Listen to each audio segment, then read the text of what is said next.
Hi folks, Tris here, and welcome to the second season of Modem Prometheus. Thank you for waiting. We have a whole new collection of stories for you. If you'd like to help out, head over to patreon.com/Modem Prometheus. Members get behind-the-scenes notes, early access, bonus episodes, and a lot more exciting stuff. There has always been more to this city than the back roads, the Crown and Anchor, and Modem Prometheus tapping away in her tower. In this season, we're going to explore some of these other areas, hunting the weird and the wild, the gods and the ghosts. But don't worry, we'll stop in with Precious for a pint or two on the way. Today's story, which comes with a trigger warning for infanticide, is called 1:47 AM and is about the things we do for love. Let's get one thing straight. James isn't going to sleep with this girl. She is definitely hot, no doubt about that.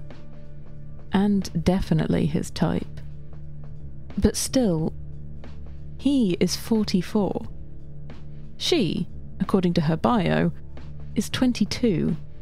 He had been absurdly flattered when she matched him, but he drew the line when the age gap itself was legal. So why was he still messaging her at 17 minutes to midnight? Because it stroked his ego? Because the neighbour's new baby had been screaming all day and was still going? Because she reminded him of Susan. It wasn't that much of a resemblance.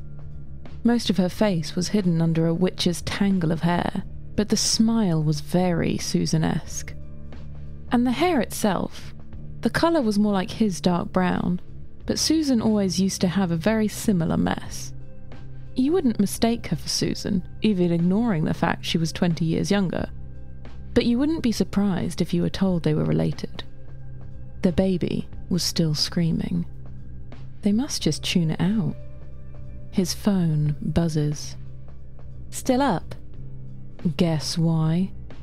Aw, poor thing. Poor me. Stuck out tongue emoji. Not a kid's kind of guy. He starts typing that he used to have one, but stops. That's not the kind of conversation to have with a Tinder match, even if she has been almost aggressively non-flirty. He had tried dropping in a couple of lines because he thought it would be expected, but the conversation just kept on sailing right past. Not a kept awake all night kind of guy. He sent it before he realises that even if your match is entirely refusing to flirt, that definitely isn't the kind of thing you want to say on a dating app. But she doesn't notice that either. I've got to run. Pleasant dreams. Eventually. Stuck out tongue emoji. He messages a good night and switches off his phone. As he puts it on the table, he feels something cold brush his hand. A draft? He gets up, closes the bedroom door, and turns out the light. After a while, he puts one pillow over his head to try and drown out the baby. It finally stops crying at 1:47 AM. James met Susan in a cocktail bar when they were both still young and pretty. Susan had been behind the bar.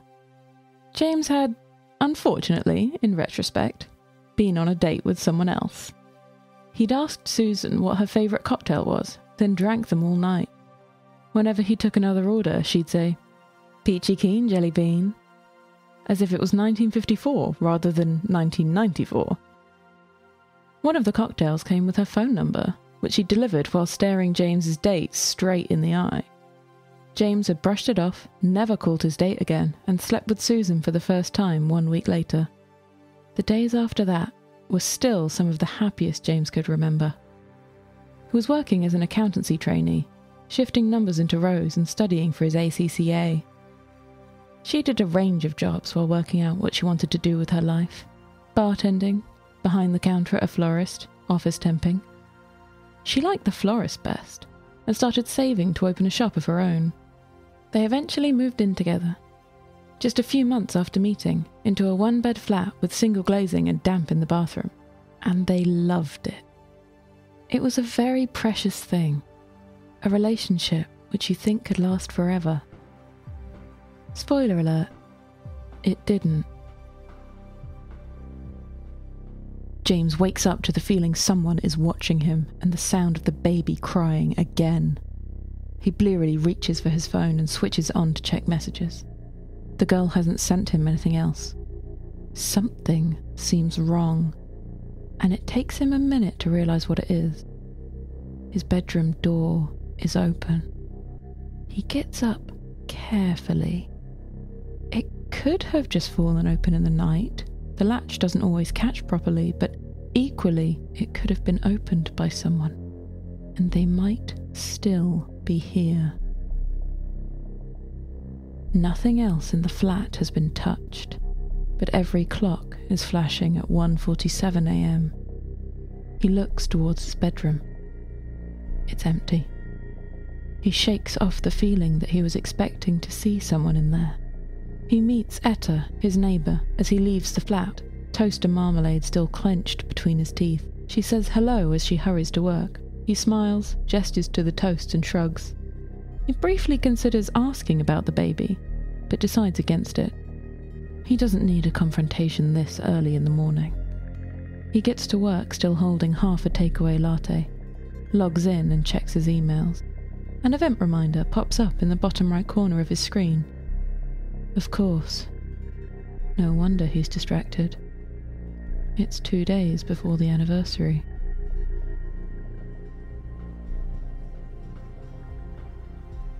James and Susan had 2 amazing months in that flat, and a less amazing third after Susan became ill. Fatigue became nausea, and the bug just wouldn't quit. The doctor told her, well, contraception isn't 100% effective. If you'd been watching her at that point, you could have picked the precise moment the bottom fell out of Susan's world. The doctor spotted it, enough to remind her obliquely that she did have options. James was less observant, greeting her news with, "Oh my God, that's amazing!" and immediately wondering if they'd be able to partition off a bit of the living room, or if they'd maybe need to look for a 2-bed, and how he probably wouldn't get paternity, but maybe he could defer his exams for a year so he could be around more, and, "Are you okay? This is good, right? You're happy?"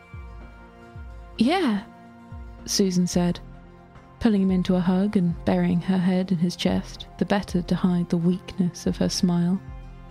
"Yeah. Peachy keen, jelly bean." They did get a 2-bed. More like 1 bedroom and a cupboard, but there was enough room for a crib. The nausea stopped, eventually, and James was told he wouldn't get paternity, but could defer the exams. A small mountain of tiny clothes and cuddly toys began to build up from relatives. Susan got over the initial shock, and if James noticed the way she would look at the sketch she had drawn of her florist shop, or leaf through her notebook of ideas without writing anything else in it, he didn't say anything. Emily was born 3 hours before sunrise on the 3rd of May, a precious little mess. The baby is still crying when he gets in.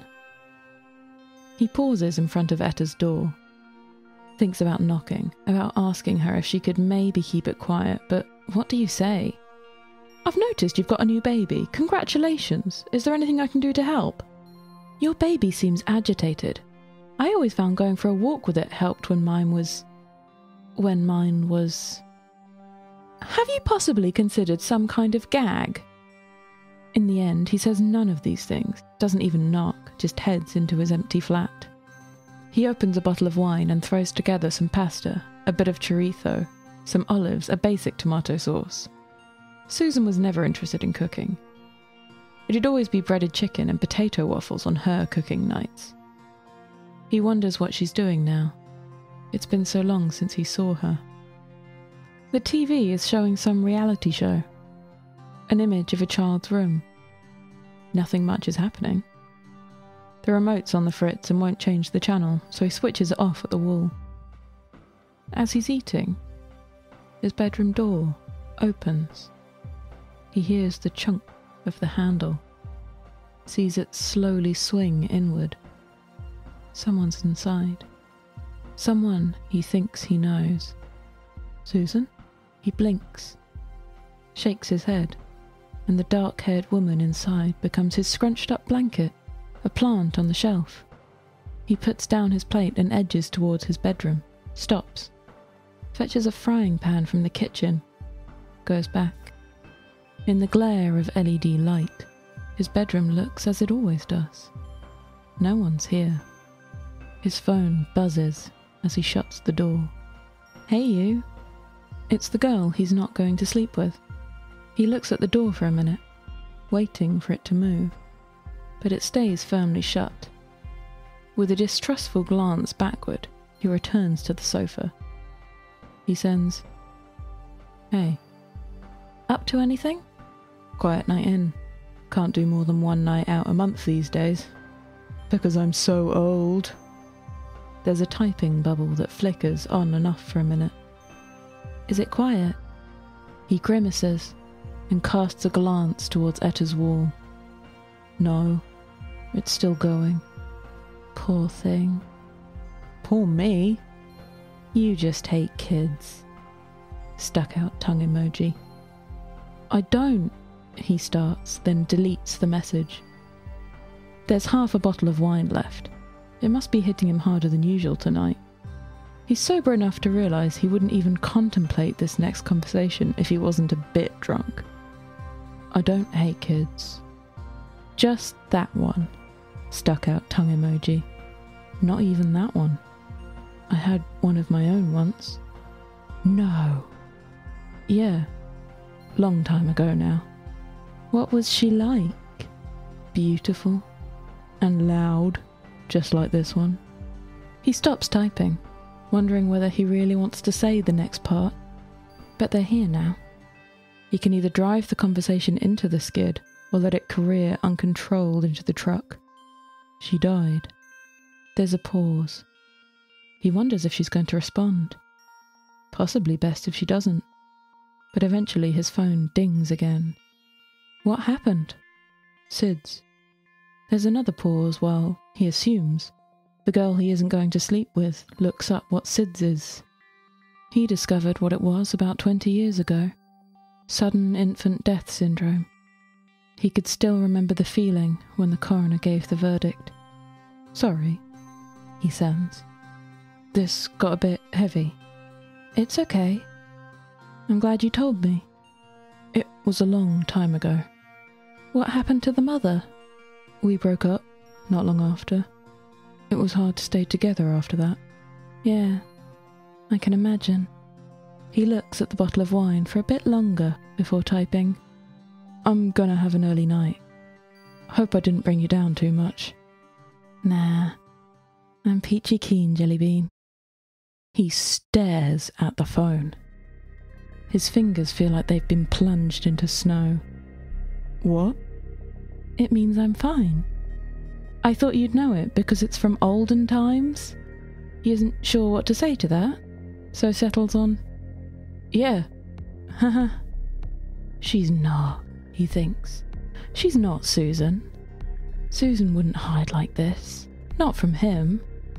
And if she was trying to hide from him, she wouldn't have typed that. There's no way she wouldn't expect that to set alarm bells ringing.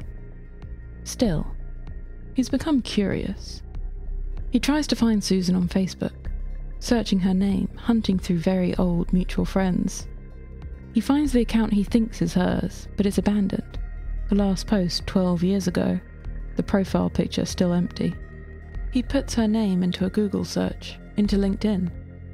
He searches with the places she worked, with her hometown, and eventually finds her obituary. 10 years ago, tomorrow.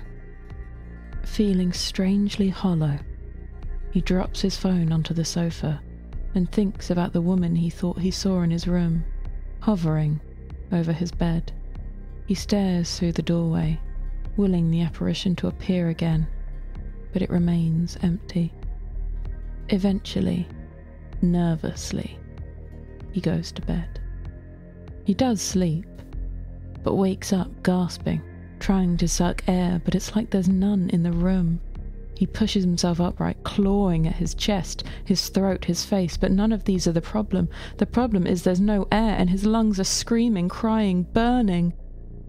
And he breathes. Great swells of air filling his body. and he only now notices the tears which have been streaming down his face. His door is open. It is 1:47 a.m.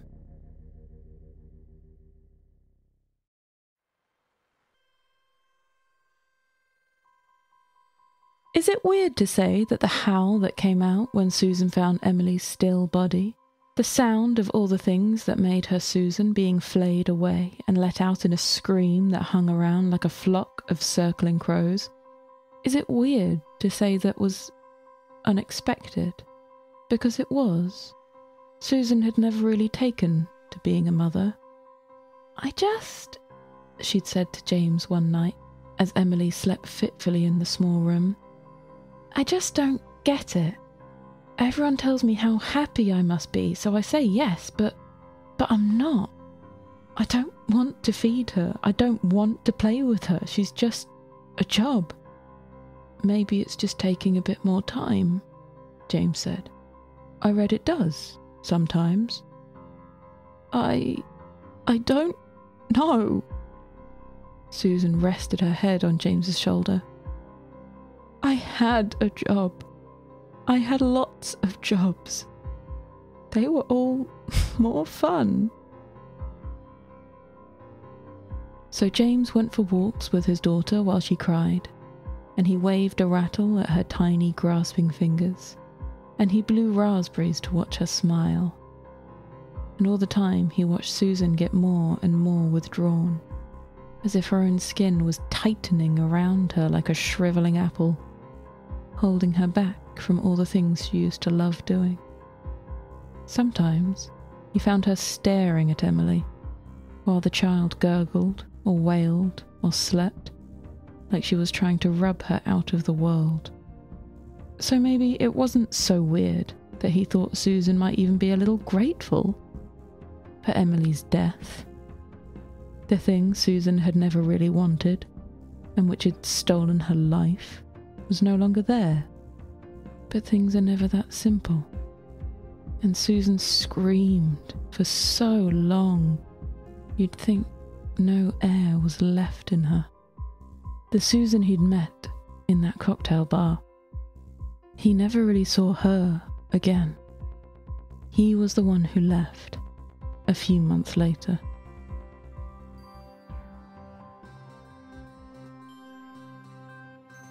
James takes the next day off.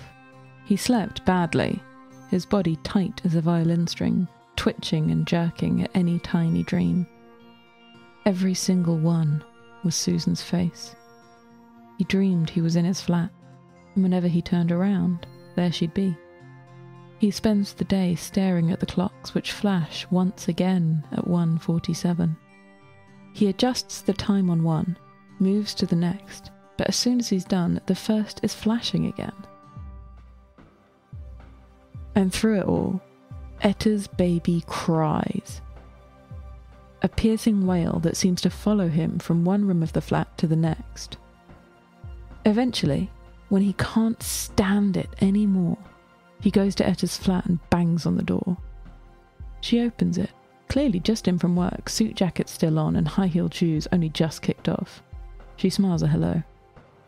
Hi, James says. Look, I don't mean to be rude, but your baby. I wondered if there's any way you could... Hold up, I'm going to stop you there. Etta holds up a hand. I don't have a baby. No, I can hear it. It's right there, it's in that room. I think I'd know if I had a baby, Etta snaps. Her expression softens a bit. Mate, you okay? I can't hear a thing. James can definitely hear it. A tiny, crying, screaming life. It's there and louder than ever. He looks at Etta's confused expression and says, No, not sure I am, then staggers back to his flat. The TV is on, showing that same room, the crib in the corner. He goes to unplug it again and finds he never plugged it back in. Before he can process that, his phone vibrates. A message from the girl he's not going to sleep with. I looked up what SIDS is. He looks at the TV, looks at his phone, types, "This isn't a good time." And he's going to ignore her, switch it off, but then she sends, "That wasn't what did it." He looks at the screen, types, "What? That wasn't it. It wasn't Sid's." You know it wasn't. So do I. I always knew. When he doesn't respond, another message pops up. Look at the screen. Recognize it? And he does now. It's his old flat, the one he lived in over 20 years ago. The other thing he notices is the clock in the corner of the screen. It says 1:44 a.m. "Please don't," he sends. "Look at it." "I'm sorry. Susan, I'm so sorry." "Susan?" His phone almost shakes itself apart with fury. "You think she's the one you need to apologise to?" And the clock on the screen ticks to 1:47 a.m. And he sees himself walk into the room. He looks so young. And he's crying. He can't see that, but he remembers it. Remembers stifling the tears and trying not to make a sound that would wake up either of them. And he looks at the baby in the crib and just stands there looking for what feels like hours, days, like the sun should have yo-yoed half a dozen times, but the clock doesn't change. It's still 1:47 a.m. And then he reaches down and he takes the pillow and he covers her face and he presses, trying to be gentle, but hard enough. His phone buzzes again. "Hi, Daddy." He doesn't type anything back. There's nothing to say.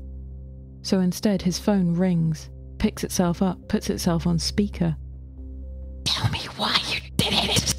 Was I loud? Was I inconvenient?" Her voice is older than he expects. He thought it'd be a child, but of course it's not. She's 22 now.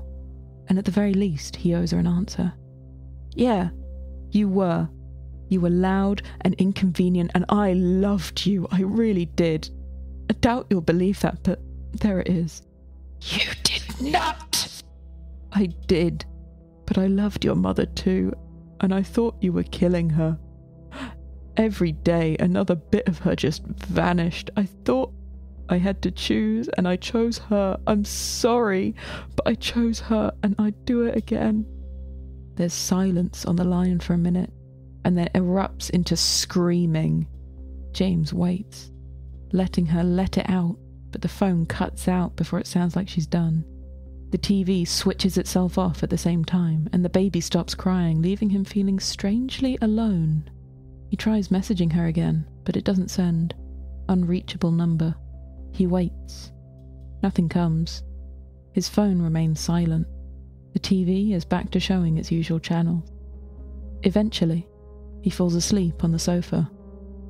He wakes up, as he now will on every night, at 1:47 a.m, with the feeling of being so very small, and of being watched by something so much larger, and being so utterly powerless over whatever it might do.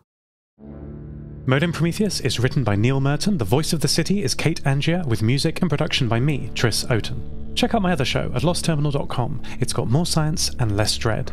Check out our Patreon at patreon.com/Modem Prometheus for bonus episodes and behind-the-scenes content. If you're not ready for that kind of commitment, please rate and review us on iTunes, Spotify, or wherever you're listening to this right now.